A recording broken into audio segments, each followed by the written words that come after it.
Let's queer up the courts. Trump-appointed judge requires Southwest Airlines to undergo training from right-wing hate group.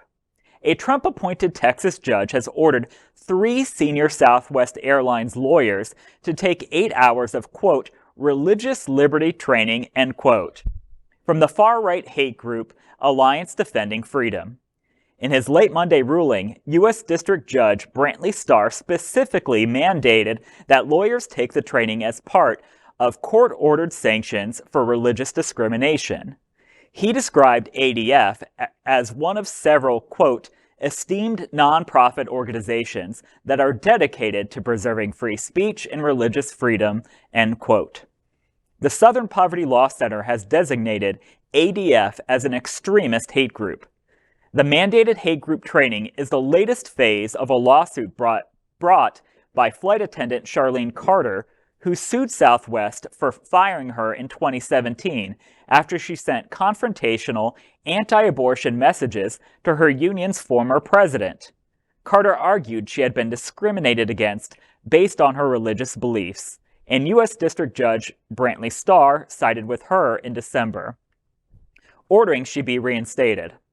Starr, who was appointed by Donald Trump in 2019, also ordered Southwest to issue a statement telling its employees that the airline may not engage in religious discrimination against them.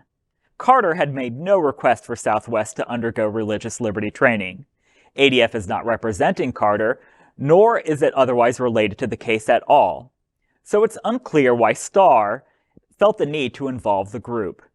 This is absolutely ridiculous, and also, like, I hate to put the question out there, but like, what happened to small government conservatism? I mean, this is absolutely ridiculous. First of all, it should be noted that Southwest is appealing both the initial decision and the sanction. But the premise of the case is not that she was fired for speaking her mind or expressing her religious beliefs. She was fired because she harassed one of her coworkers. Mm-hmm. And that's a really big difference. Mm-hmm. There's a difference between speech and taking action. And I think it's one that former President Donald Trump is about to learn in the D.C. District courts, that there's a very big difference between, you know, expressing yourself, your political beliefs, your religious beliefs, and taking action that is inappropriate. And harassing a coworker is inappropriate. But she was harassing him for Jesus.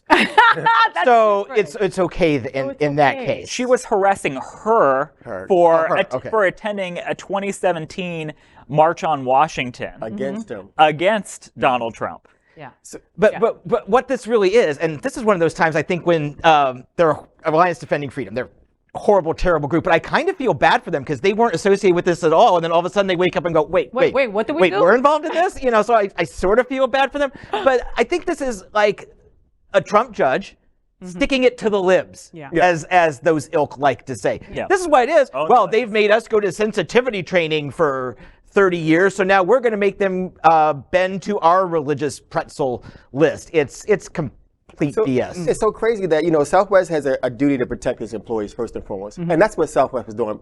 Hard stop, as Al likes to say. Stop. Like, why are you not missing the big picture that no one should be forced to hear your personal views at work, yelling it, making it a hostile environment. And that's exactly what Carter was doing. But what I find it so crazy is this is the best way of hypocrisy that I've ever heard. So those folks, and I use the quotation in folks, that they don't want you to hear the realism. They don't want you to hear the real objective stuff. So remove all of that. However, you got to listen to what I say, my beliefs and my journey, and take it for what it is. And I'm tired of having them play teeter-totter. Like, stop. This should be fair. And do you even hear the words that are coming out of your mouth with that movie? You know, it's like, stop and pause. And so I think that's why the craziness of it all is like, none of this makes sense. And although, you know, that group is waking up like, why am I brought in? Group, why are you even in existence? Like, just go away and like, just go away and just fade to the background. Listen, Karen. Because that's basically what you are, right? You're like a Southwest Karen. That's what you are. You know, like you said, like you can't make your work environment hostile like that. You don't bring religion. You don't bring those kind of, you can't even talk politics at work anymore, you know, and it's for this reason. Now, you went above and beyond to be hostile by sending the emails like Ryan said. And then, you know, black and brown folk, we know. Never leave a paper trail. What's wrong with you? Okay, if you're gonna harass somebody, you do it to their face. The receipts. We keeping all the receipts. We gonna keep it just in case. Absolutely. We'll be watching this story for sure. We are Queer News Tonight, the world's first and only live daily LGBTQ+ evening news show, brought to you from Happening Out Television Network.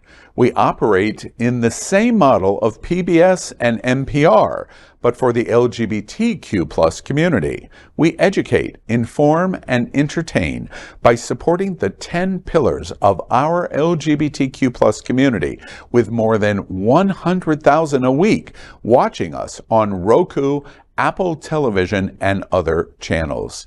To keep the story going, we accept donations with 100% transparency. Stay updated and live authentically with Queer News Tonight.